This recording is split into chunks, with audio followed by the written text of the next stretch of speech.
This next unit after our energy unit is looking at waves and simple harmonic motion.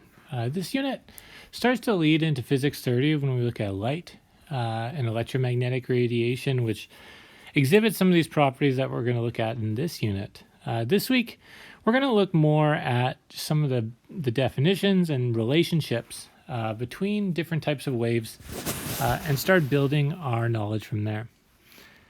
You might have heard of gravitational waves. This is relatively new, but an example of how theories about waves and things that we're noticing about waves is becoming more and more important and being linked to more things like gravity, whereas before maybe we would just be looking at water or sound, waves that we're more familiar with. Now, we're going to start this unit by looking at some other types of things that are not necessarily waves, like pendulums and springs. These are good examples of things that display motion that is very similar to waves.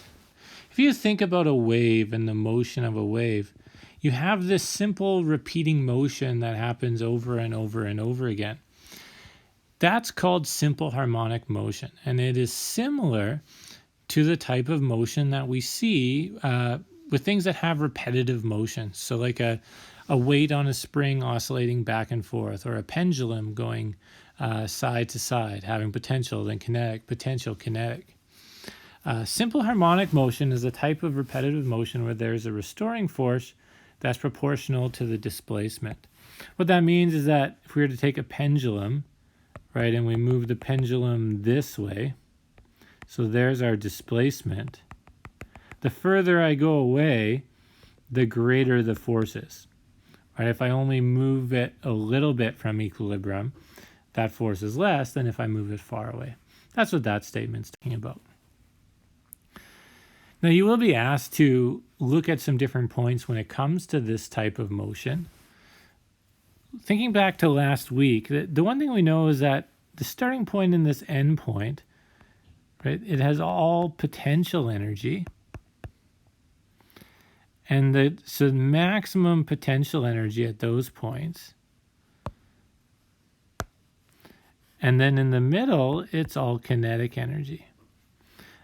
So that idea doesn't change. Now we're going to look at those points in terms of acceleration and force and velocity. I know where this potential energy is maximum. My kinetic energy is 0. And I know if the kinetic energy is 0, the velocity is 0. So at point A and point B, my velocity is 0. Whereas at point O, I have my maximum velocity. That's as fast as that ball is going to be moving. The other thing we want to talk about now is the acceleration, and kind of mentioned in the previous one. But when that displacement is greatest, that means that force is greatest.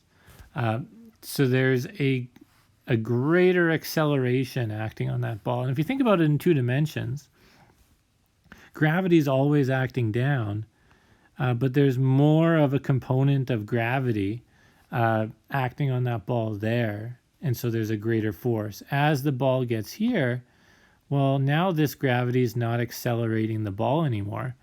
Because the ball's moving to the left, it's not moving down. So at point A and point B, the acceleration is maximum, whereas at point O, there is no acceleration, because the acceleration is not in the same direction that object's moving. The last part is looking at that restoring force. Now, we know force is equal to mass times acceleration. So where the acceleration is maximum, the restoring force is maximum. And where the acceleration is 0, the restoring force is 0. So there's these different points in time that we want to be familiar with, not just with pendulums, but also with things maybe oscillating up and down on a spring. So periodic motion is exhibited in masses on a spring going up and down, repeating that motion. Or if we look at something in a circle, traveling around in a circle over and over and over again, something orbiting, so it's repeating the same motion, or a pendulum going back and forth. all of these types of motion, if we were to plot displacement as a function of time, we end up with graphs that look like this. They look just like waves. Now, there are some characteristics of this type of motion that we're going to look at. The first is period. That's the time it takes for that cycle to repeat. So if we look at our previous, for like the Earth going around the sun, the period of the Earth going around the sun is 365 days. That's how long it takes the Earth to complete one complete rotation. So period is the time required to complete one cycle, and that's usually measured in seconds. Frequency is the number of times that a cycle is completed in an amount of time, and is usually for 1 second, which is, we measure that in hertz. So frequency is measured in hertz. It's the amount of cycles we get in 1 second. You might be familiar with like rotations per minute, RPMs. That's a kind of a measure of frequency. It's not measured in hertz, but it's the amount of time something rotates in a certain amount of time. The other characteristic is an amplitude. So if this is no displacement for this wave, amplitude is how far we are from where we started. So it's the magnitude of an oscillation from its rest position. Period and frequency are related to each other. Frequency is the amount of cycles that occur in 1 second. And period is the amount of time for one cycle. So here is one period in this first example. Now in this bottom example, now period goes down. So as period goes down, so here's the amount of time for one cycle, period goes down, you'll notice that the frequency increases. So the amount of cycles in a certain amount of time goes up. So as frequency increases, the period decreases. This is an inverse relationship. So there's an inverse relationship between period and frequency. And kind of the first equation we're going to look at, where frequency is 1 over the period, or period is 1 over the frequency. This is on your data sheet, and you can see that there. Other things to talk about when we talk about these waves. So period is the amount of time for one cycle. We also name that as the wavelength. So the amount of time, or the distance that it takes for one cycle to complete, that's called the wavelength. When we look at these waves, we have some different parts. And so the wavelength is the time it takes to get to that same part. So here we're at the top of this wave. Once we get to the top of the wave again, that's one wavelength. And the period is the amount of time it takes for that to occur.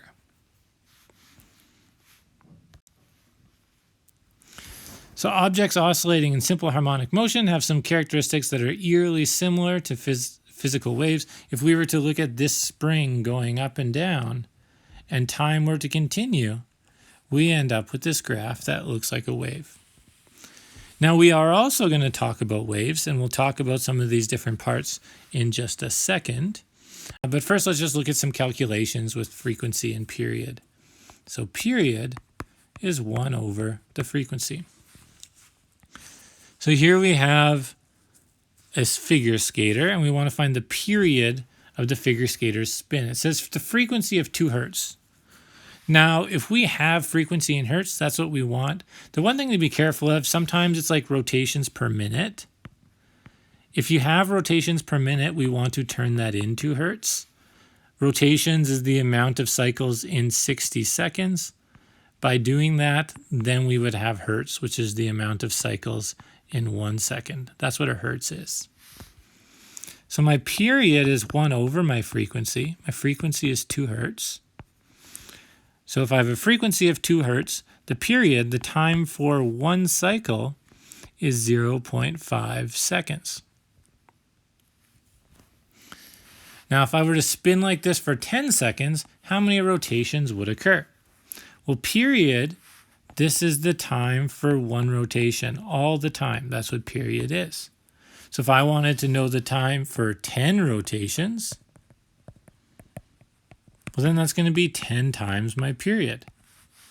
So 10 times 0.5 would be 5 seconds.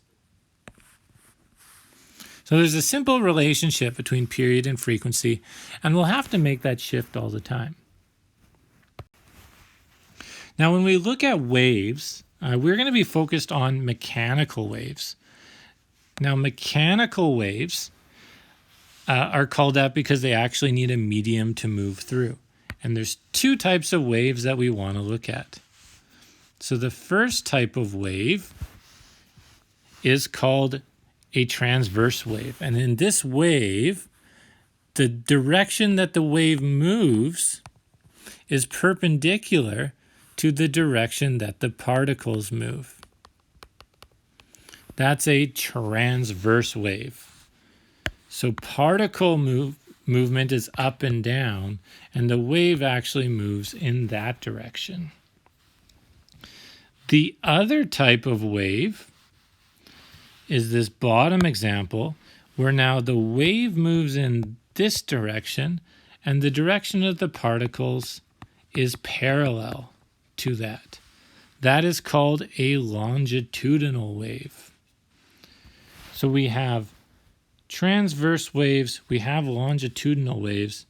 Those are the two types of waves that we want to be familiar with. So transverse waves, the wave goes in this direction and the particles move up and down. They're perpendicular. In a longitudinal wave, they're parallel. Now there are some parts that we need to know. So when we look at these waves, there are some parts that we need to be able to label as well. So here is a transverse wave. There is a difference between transverse. This is my attempt at drawing a longitudinal wave. In longitudinal waves, we call these regions where they are spread out more rarefactions. And we call these regions where they're clumped together more, we call those compressions. Now, more often than not, we're going to look at these transverse waves. Now, we do need to know some definitions. The first is what a wavelength is. So the wavelength, or lambda, is the distance or the length of one wave. Now, this can be crest to crest. You'll notice that this is the top of the wave. These are the crests. That's crest to crest. It can also be what's called trough to trough. Now, these are the bottom of the waves. Those are called troughs. So wavelength can also be trough to trough. Or it can be maybe this is my starting point. It's the amount of distance I need to go until that point starts to repeat again. So here's one wavelength. Now I'm on the way back up. Now I'm repeating it. That's all different ways to measure one wavelength. The other thing we need to know then is the period. So period, again, is the time for one wave. And then the frequency is the number of waves in 1 second. So these are terms we need to know. You will be working with these in some simple calculations this week, looking at waves and how they impact us, and this will be important moving forward into Physics 30 when we start to look at how some of these properties that we're going to look at in the coming weeks relate to light and some other important things that we study in physics.